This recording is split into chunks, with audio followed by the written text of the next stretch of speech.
Le radis de la méduse. Chapitre 6. Bad trip pour les endives. Les endives se hâtèrent en direction des cris de Poirot. Elles ne tardèrent pas à découvrir la cause de leur déconvenue. Une énorme flaque clapotait au pied d'un monticule de fumier sur lequel s'étaient réfugiés les Amaryllidacées. Celui-ci, sapé à la base, menacé de s'écrouler. « On se rend !» crièrent les poireaux. « Mais tirez-nous de là !»« Hein ?» firent les endives. Le ruissellement faisait pas mal de bruit. « On se rend, mais par pitié, colmatez la fuite !»« Rendez-vous !»« On se rend, mais faites quelque chose !»« Des ecchymoses, que voulez-vous que ça nous fasse ?» Non, cela ne nous est pas égal de boire la tasse. Pour l'amour du jardinier, réparez le tuyau derrière la caisse en bois. Nous n'avons pas soif. Vous nous faites monter en graines. Allez vous faire repiquer. Vous voyez bien que vous entendez très bien. Et vous aussi, vous entendez très bien. Bon alors, vous y allez à cette caisse. D'accord, mais après, vous nous rendez le crottin de cheval. Oui, oui. Bon, c'est où déjà cette caisse?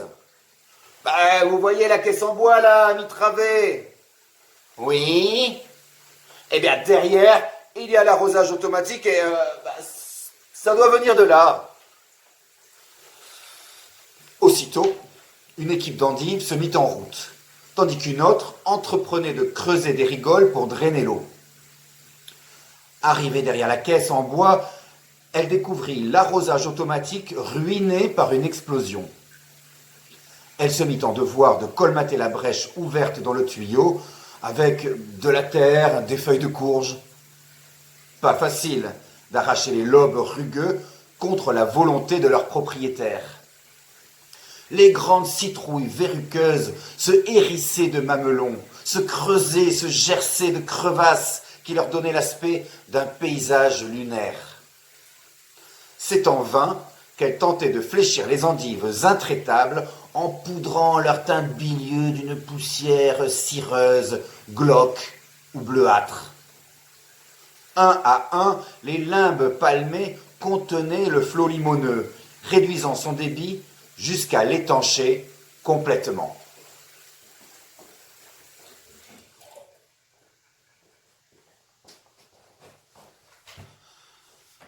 Pendant ce temps, les endives restées près du tumulus étaient parvenues à drainer l'eau qui s'était déversée dans le carré des fèves en laissant derrière elles un cloaque de boue.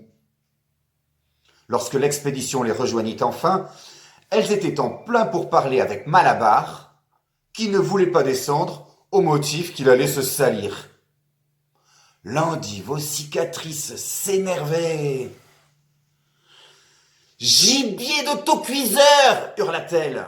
« Rainure de salsifis !» répondit Malabar, et tous les autres rigolèrent.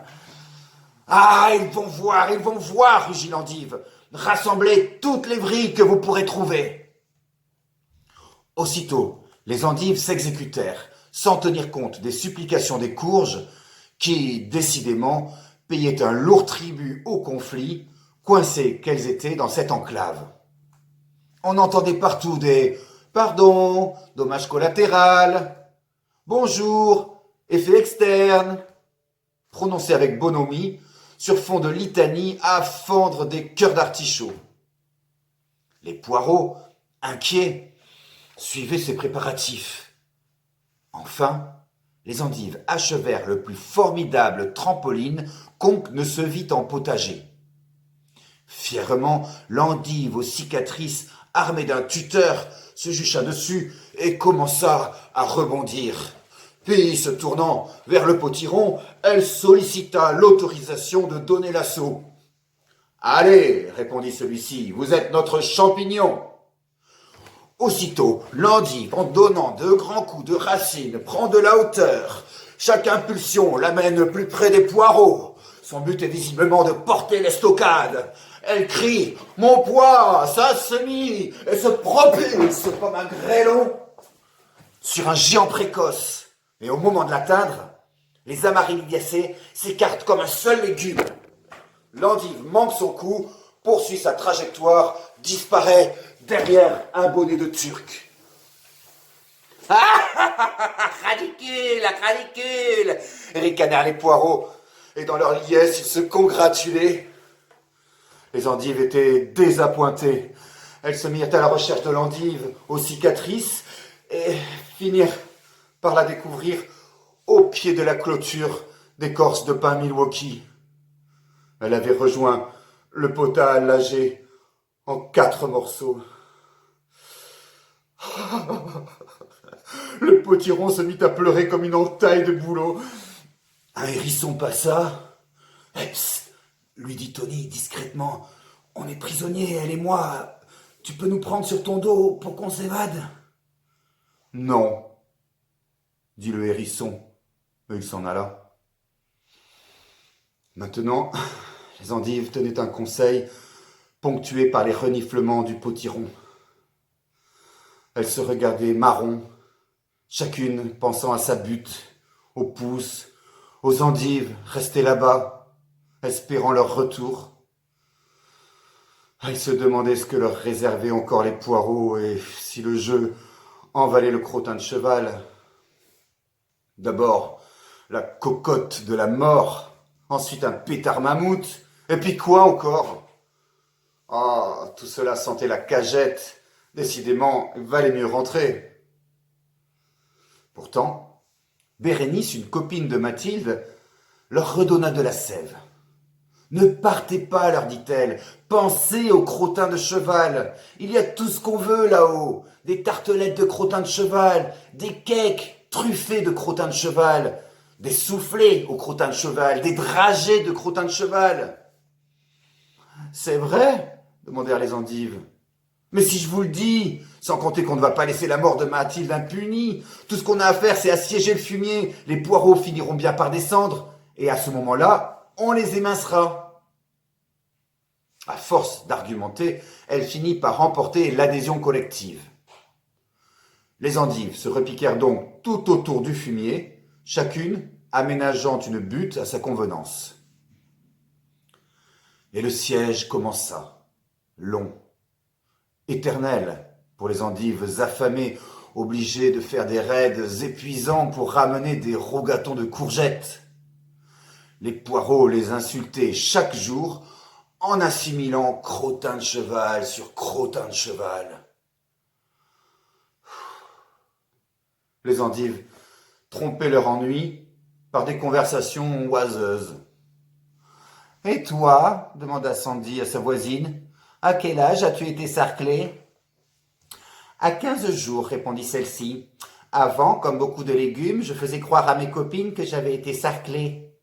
Tu sais comment sont les légumes? Ils pensent que c'est important, que cela veut dire que tu es un légume. Les fruits savent que leur tige est une chose précieuse et ils ne veulent pas la perdre avec un sécateur. Mais les légumes, pouah !»« 15 jours est un bon âge, » l'appuya une troisième. « Ni trop tôt, ni trop tard, à condition qu'il y ait du soleil. »« Et toi, Tony, comment as-tu appris les choses de la végétation ?» demanda Sandy. « Oh, moi, j'ai grandi dans une serre, » répondit Tony en rosissant. « J'ai fait mon éducation très tard, grâce à des crônes. »« Mais le germe n'était donc pas une priorité dans ta vie de graine ?» l'interrogea Sandy. « Non, avoua Tony. Avec mes copines les graines, on en parlait tout le temps, mais aucune de nous ne faisait grand-chose. »« Pour ma part, dit une endive le flétrie en s'adressant à Sandy, j'ai beaucoup d'expérience, et si tu veux que je te... »« On se calme !» l'interrompit Tony. Les jours passaient, les poireaux poireautaient, sans montrer aucun signe de faiblesse. Bien pire, on entendait chaque soir les mélodies des balles qu'ils donnaient en assimilant du crottin de cheval, du crottin de cheval, du crottin de cheval, du crottin de cheval. Je ne sais pas ce que j'ai, déclara le potiron en rejoignant la botte, mais je rêve beaucoup en ce moment et le contenu de mes rêves dépend de ce que j'ai assimilé. Si c'est du potassium, oh, je suis sûr de faire des cauchemars. C'est toujours la même chose, j'ai une bougie dans le coffre, mais je me réveille chaque fois avant qu'elle soit allumée. Tiens, voilà casse-grain, dit une endive. Elles valent pas une nef, tes salades, renchérit une autre. Eh, écoutez, mes petites endives, la chanson que j'ai composée pour Mathilde, s'entêta le potiron en mal de popularité. Je n'ai jamais compris pourquoi tu es parti. Je n'ai jamais compris pourquoi tu m'as laissé. Je n'ai... Ça va, ça va. Prends ta ration et tire-toi, l'interrompit Bérénice. Moi, j'ai un poème, dit une endive. Non, écoutons plutôt chanter Sandy, dit Tony. Oh oui, vas-y, Sandy, s'exclamèrent les endives en bouquet. Je t'apprendrai la végétation, ses joies, ses craintes.